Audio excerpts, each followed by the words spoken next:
The following program is presented by the Metropolitan Library Service Agency.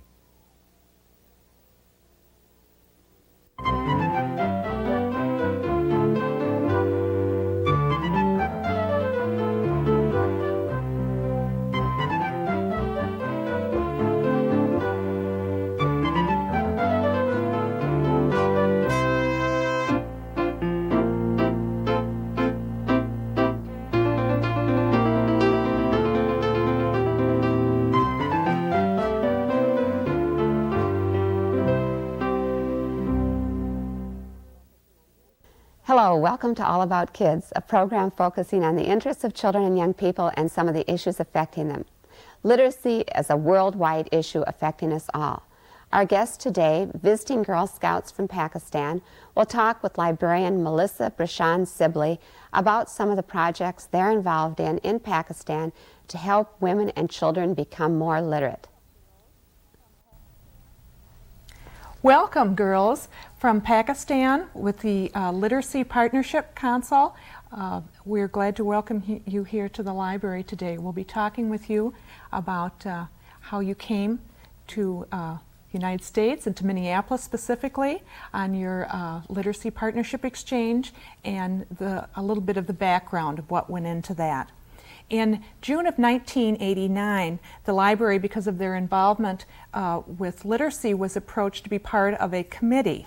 And specifically myself, joined others in the community with the Greater Minneapolis Girl Scout Council to form this committee as a partnership project between Pakistan and the United States and Minneapolis.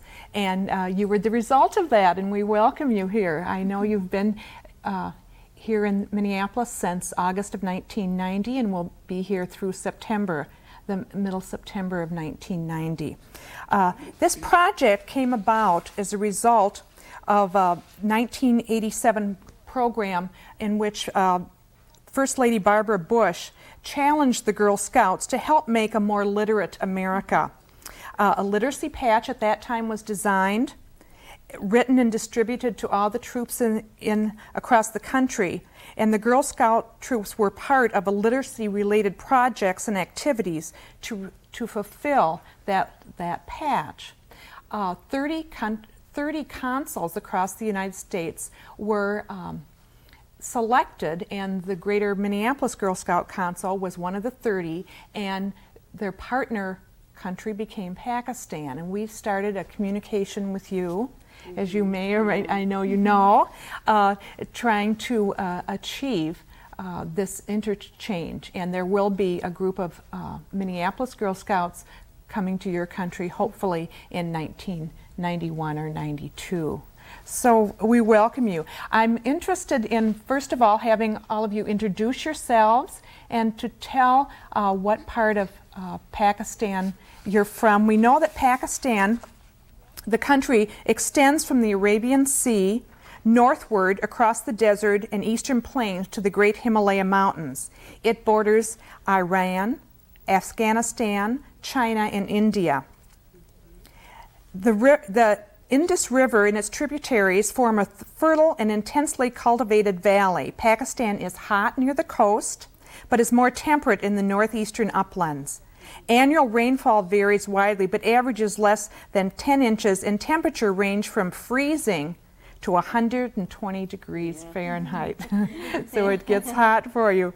We know there are 4 provinces that you come from, and each of you are from different provinces. So when you introduce yourself, if you would tell what province you are from. Would you like to start, please? Yeah. My name is Zara Saduddin Nurani. I am from Karachi. It's a part of the city of Sindh. Sindh is the province, and I am this movement since 13 years. Thank you. I am Zarina Farooq. I am National Secretary of Pakistan Girl Guide Association, and I am here as a group leader with this international exchange program. I belong to Lahore, and I have been with the Girl Guides Association since for the last 23 years.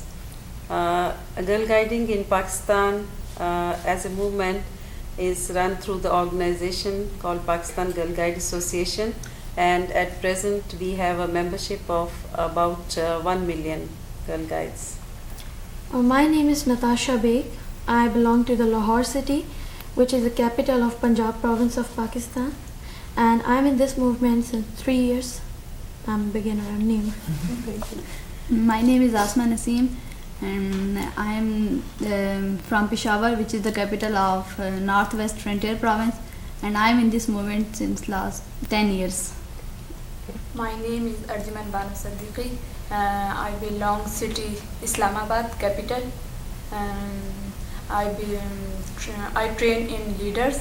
I job national headquarters and as a guide trainer. My name is Salma Tareen. I'm living in Quetta, which is province of Pakistan. Its name is Balochistan, and I am in movement last 5 years. Good, thank you. I'm curious now to ask you how you were selected, why you decided to make this long trip. What was that process like for you? How were you approached through your local troops? Were you individually approached? What made you want to come to Minnesota? Anyone? Natasha? Well, the first of all that we came here because in this age, this type of opportunity, it makes you very confident, and even traveling was a great experience for us. And exchange of ideas that's good for you and for your rest of your life. And the process of selection was that in our country, girl guiding is through schools. So the association, they send notice to the school that this is a program and we need girls. So the school send their best girl to the association for the interview. They take a look at our records and our badges and our courses, and so that's how we are selected. That how many years, how many courses have you done? When we received the invitation from the Girl Scouts, we circulate, since I am at the national office, we circulate the invitation to all our provincial branches and ask the provincial branches to send 3 nominations from your province, our best guides. And then out of the 3, when we received all the nomination, out of the 3 we selected 1 guide, and we made certain qualification which the girl guide must fulfill for participating in the international event.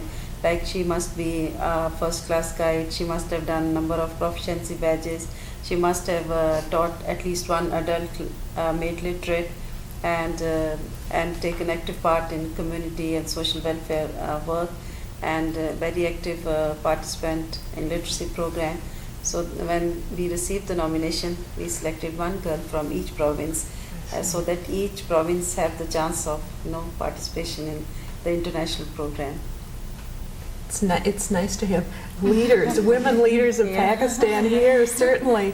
I noticed you all have your Girl Scout, I don't know what this is called. Is there a name for the what holds your badge, the green? The sash? The sash, okay. And you have each one of you seem to have different badges. Would you like to speak on what each one, pick one that means something to you and how you achieve this particular badge? Okay. This is our enrollment badge. When the girl guide, she complete her basic training, she is enrolled as a girl guide. She enters the movement and she gets this. This is called an enrollment badge. And then these girl guides have different badges which they earned. I have this enrollment badge as a senior guide, and we put on the scarf. Whenever we have a scarf, we just put in the middle of the scarf to close it. And this scarf, I have the red one as I am a senior guide. And our senior guide is from 16 to 21 years of age. And I have a literacy badge, this red one. And this I have got after teaching the 2 person to illiterate it. And these all are the friendship badges. And these are the service bars. And after getting these 4 bars, I have received a silver bar. And here are the 2 awards I have got when I was in Girl Guides. And our Girl Guides are from 11 to 16 years of age. So I got 2 awards, and this is the world badge, And this is the friendship badge. Yes, this Jinnah Guide badge award is the highest award for the guides. Yeah, and this is the Fatma Jinnah Fatma award. Jinnah, the second highest. Interesting. Tasha? Well, I don't have my badges right now here, but I have received Fatma Jinnah, the second highest, and I have a lot of proficiency badges here. Like this, she can explain you. These are proficiency badges. These are the entertainment badge. This is the world literacy badge. Yes. This is the collection badge. This is the saving money. Sewing badge. And this is the artist or painting like this. And this is the cooking. The health games badge. This is the help the other people badge. And the nursing badge. This is the personal health. And this is the debater badge. And this is the music, camping, and the host. And I have the President Gold Medal Award. She has won the Gold Medal Award, which is the highest award amongst the guys. And each year, one gold medal is given to each province. I mean, the best girl guide in the province, she get this award. So she won in 1989. She got the President of Pakistan, he gave the gold medal to the girl. And what did you do to achieve that award? What was there a particular service you had to do? Service projects and different requirements? I have a lot of work. She has a first-class guide. She participated in food and nutrition program, literacy program, and she has camping, and she has earned many of these badges. So there's a set of qualification, which she went through to get the gold medal. Wonderful. Congratulations. I run literacy center in Islamabad. One literacy center, women, 50 women learn literacy, and other center above 60 women learn literacy. And national headquarters, we work in many workshops, handicrafts work, and literacy seminars, different seminars, and many workshops, and first class, second class, and camping and hike programs. Like basic trainings. At the national headquarters we have national trainings and all local trainings for the guides, guiders, all age group. So she is a leader who trains the girls in various programs. And you? And I have these badges. This is for comedy and first aid, literacy, and this is nursing, and this camping badge, and this is working woman. Thank you. That's enclosed in plastic. That's different. I hadn't seen that before. That was just something new. Some of you did touch a little bit on some literacy kind of programs that you're doing, and I was wondering if you'd like to speak about it any more. Literacy and continuing education is the major project which Pakistan Girl Guides is undertaking. This program we started as far back as 1957. Since then, we have been, this program is carried out in two ways. One, the Girl Guides, they conduct this program through Each One, Teach One, where they resolve to make at least one adult literate. And the other is the projects which are centers which are run by the association. There we run these, at present we have about 55 literacy centers all over the country, and the average women who attend these centers are from say 30 to 50, and we have a set of syllabus which they have to complete, about some complete in 6 months, some complete in 1 year, and after completing this course they are given certificate that they have qualified we teach them to read and write. In this literacy program, it's not only reading and writing. We train them several other activities like status of women, their rights and responsibilities, better living. We teach them, give how to care for the children, and food and nutrition, nutritive diet, then better homes. We carry on this program through all the projects are taken round, like food and nutrition, better homes, literacy and continuing education, and economic uplift for the rural women. So we carry on income generating activities through which they can supplement to their family income. So this is how we have, and so far we have made about 1 million adult literate since 1957 to date, and twice we have won World Award, once in 1969 for making 33,000 women literate and running 110 literacy centers. Then in 1989 we won again Noma Literacy Prize for our work in literacy. And since 1990 is an International Literacy Year, we have a target of making 3,000 adult literate, and we have a plan of we are opening about 100 literacy centers throughout the country, and all the guides, they are participating in this campaign to make as many people literate as possible. And this is a quite successful program we have been undertaking, and we are proud of it that twice we have won this award. And by the end of this year, when the evaluation will take place, we will be able to know how many we have, how much a target we have achieved. Oh, indeed, you should be proud. That is quite an achievement. Quite an achievement. How are you funded? Is this a Girl Scout funding? It's financed by the Ministry of Social Welfare. We get little assistance, financial assistance, and then the Girl Guides, each provincial branches, they raise their own funds, and separate amount is kept for the project work only. Okay.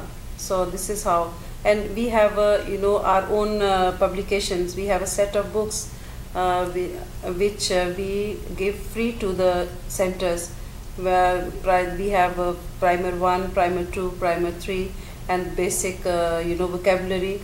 Then there's a follow-up material which the adult can read after she has learned reading and writing, like how to fill in like a money order form, and letter writing. Sure. So this is a follow-on material, and we bring out quarterly magazine for the adults in which they are given follow-up lessons.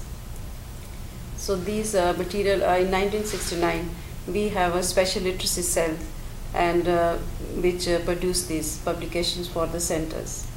Interesting. And I'm hearing you talk about women are the ones who are being, is that for the most part? Is that because of your educational structure? We have a very low literacy rate, especially in the rural areas.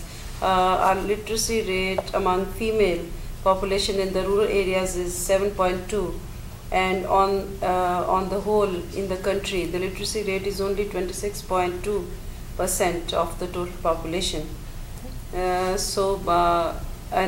Among the women, it's very low literacy rate, especially in the rural areas, where they think that to give education to a girl is not important. Mm-hmm.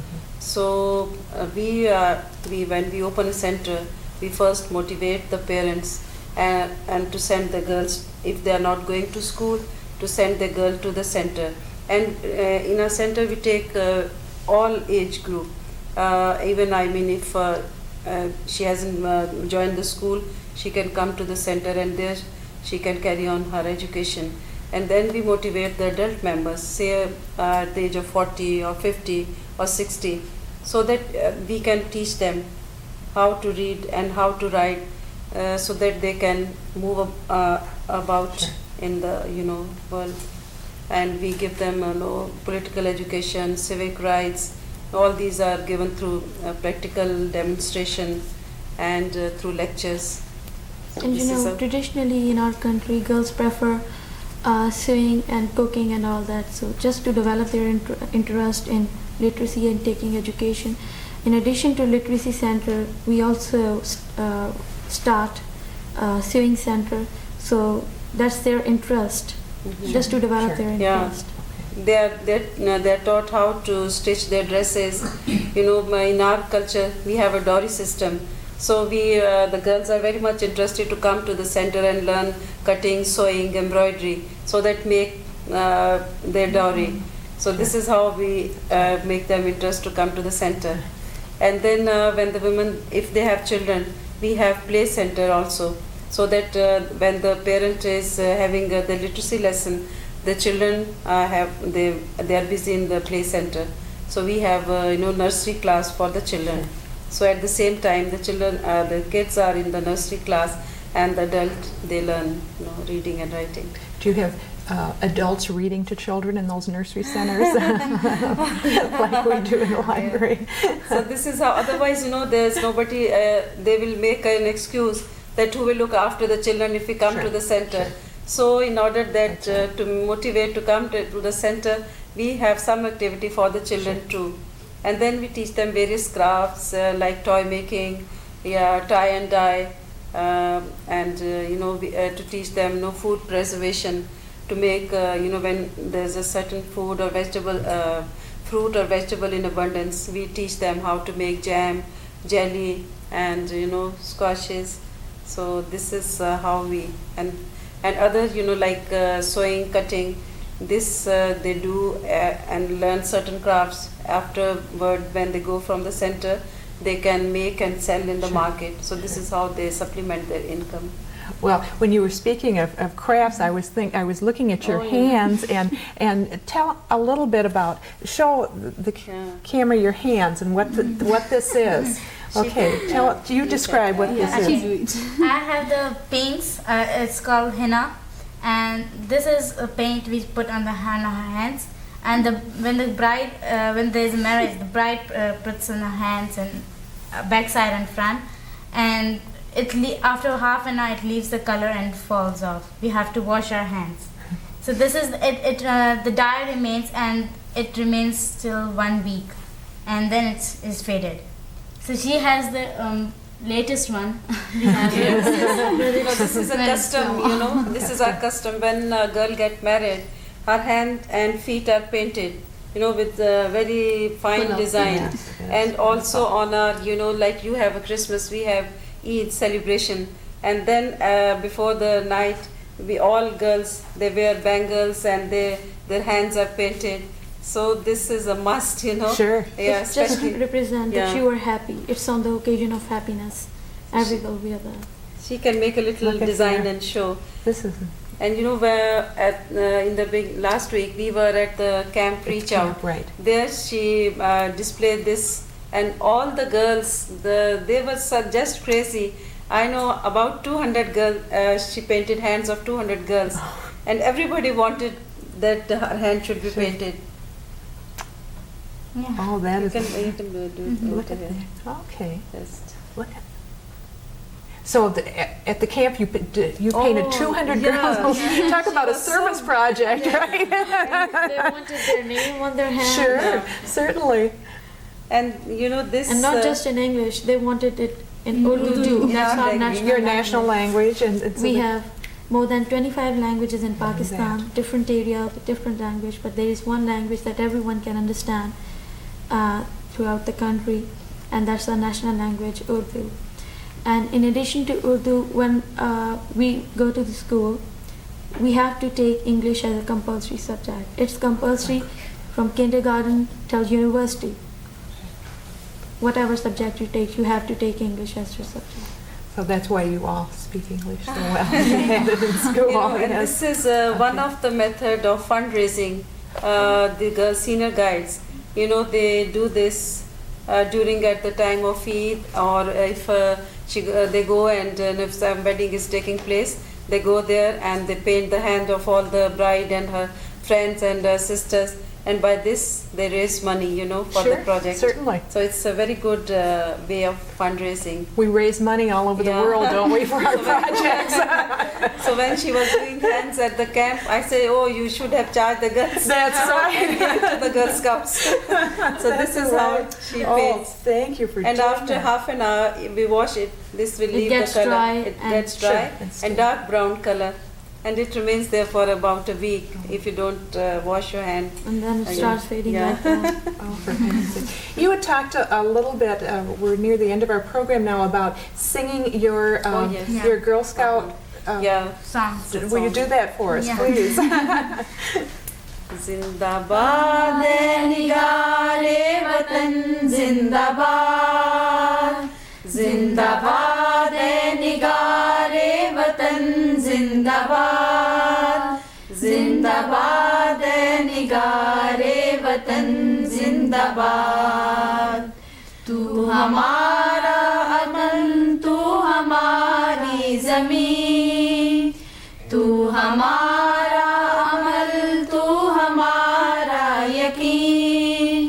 सबसे प्यारा वतन, सबसे प्यारी जमीन, नज़्म ज़ब्तो अमल से बसाई ज़मीन. जिंदाबाद जिंदाबाद निगारे वतन, जिंदाबाद जिंदाबाद निगारे वतन, जिंदाबाद.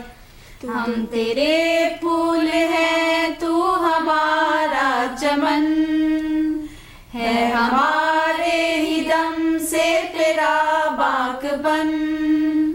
हमसे है जिंदगी, हमसे है रोशनी, अंजुमन तू है हम रौनके अंजुमन. जिंदाबाद जिंदाबाद निगारे वतन, जिंदाबाद जिंदाबाद निगारे वतन, जिंदाबाद. Thank you, thank you. We get literacy, we get art, we get music, you're very creative women, and I thank you for being here with us today. And we are most grateful to the Girl Scouts of USA for providing us this opportunity so that we are here, and we have enjoyed our stay very much. And if the Girl Scouts have not sponsored this program, we would have been here this at present. And I am sure all my group, they have enjoyed a lot staying in the USA, and the host families, they are so good, they are so nice, they are looking after us so well, and we have found the people so friendly. We are very grateful and we are very happy that we have participated in this program, and I am sure we have learnt a lot, which when we'll go home and we'll share with our other Girl Guides. Thank you very much. Thanks to our guests, and we appreciate the cooperation of the Greater Minneapolis Girl Scout Council in helping us present this program. Thank you all for joining us on All About Kids. Please tune in again.